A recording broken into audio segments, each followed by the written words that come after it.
Jasper, Yes? what do you know about your cousin Alex? Well, I know he ain't in Tupelo, Mississippi anymore. Did he get? How did he get out? What was law Them enforcement? aliens took him. You know, and I'm not talking about the ones south of the border. I'm talking about those other ones. You know, the tall, skinny, blue ones. You know, they kind of look like a blue tuna.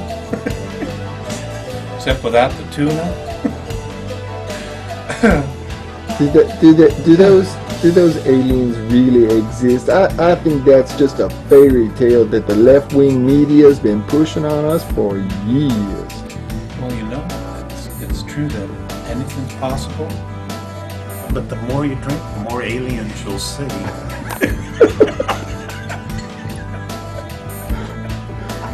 I have a feeling, Jasper, that this is going straight up to YouTube this evening. You want to drink to that? Here you go. Here's to Earth. Here's to all of us on the front lines, the back lines, and who don't even know we're in line. Well, I photograph much better in the dark, you know. I photograph much better in the dark. All right. You got the giggles? Well, here, I got a couple questions for Mr. Collier here. Okay, we're being serious now? We are. Okay. So, Alex, you know, it dawned on me that 14 years ago, Easter weekend, 1995, that we last got together and did an interview of any kind. So, Well, I had no idea it was the same weekend. Yeah, Easter weekend. Wow. 14 years later. An interesting coincidence. Yeah, it is. Well, it's a pleasure. Sorry it took 14 years to do it again. I'm glad we're getting the chance today. Hey, so, you know, in the last few years, there's been an awful lot going on in the United States, and I think a lot of people have changed their view of what the United States is really all about. I think they've come to realize that some of the things that we've been doing, that we've allowed our government officials to do, haven't really been in our best interests. Well, tell me about your perception about the direction the United States is headed. Well, you know, the country is always a reflection of its people. And it is my opinion that, yes, we have a governmental bureaucracy that claims to love America, but clearly by its actions and the laws and the way it's beginning to attack the citizenry, it hates Americans. But really, who's to blame for that? I mean, it's very easy to blame the government, but the government essentially is just our voted representatives. I mean, there is a bureaucracy around that government that manages and does the day-to-day grunt work, but essentially, you know, it's the Congress and the Senate and the executive branch, who we vote for, who we've put into office. Now, I've said this, back in the early 90s, 92, 93, 94, I was saying a lot of this was coming. And you know, really, who do we have to blame? And quite frankly, Rick, we have ourselves to blame. It's the citizens' fault.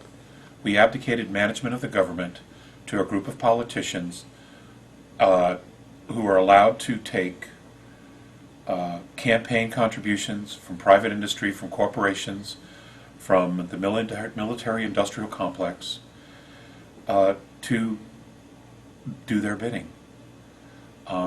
We got on with our lives, I guess mistakenly trusting that our representatives, when they took the oath of office, actually meant it. Obviously they didn't, because now what we have is a horrible situation. We have a government that isn't in any way, shape, or form a representative of the Constitution or even the Bill of Rights. In fact, those two documents barely exist at all. The government isn't acting like they exist, and they're going to continue to do what they want to do or what their bidding is, what they're being told to do. So let me put it to you that way, what they're being told to do. So, it's the people. We screwed up. We didn't manage the government. We didn't pay attention to what they were doing. As long as there was food on the shelves, as long as gas was cheap, as long as everybody was working, nobody cared. But guess what? Reality's hit home now. Now we have a government spending our dollar into absolute oblivion. We also have a devaluation of the dollar. The chickens are coming home to roost, and now everybody's beginning to wake up and saying, "Oh my God, what the hell have these guys been doing?" And now we know. It's out there, and it's at a point where they're not even bothering to hide it anymore. So, what the question really comes down to is this. America is changing dramatically, and it's changing very, very fast. And it really comes down to a very simple premise, in my perspective. Do you want freedom and liberty, or do you want socialism? Now, there are some dramatic differences between the two. One requires self-responsibility and self-government. The other is you become a natural resource of the state, and they will tell you what to do, when to do it, and how to do it. And if for any reason at any time they decide they no longer need you, as Henry Kissinger so aptly put it, then we all become useless eaters. So this is where it's at. There is no really middle road as I see it. I think everybody waiting for one man to do something, for example, President Obama, to change the company, to change the government, to change the world, is ridiculous. He is just one guy, and the governments of the world are not run by offices, they're run by corporations. They're run by corporations, and those corporations are run by a program. And that program essentially has control of everything. It controls the money, it controls the technology, it controls the governments, it controls the media.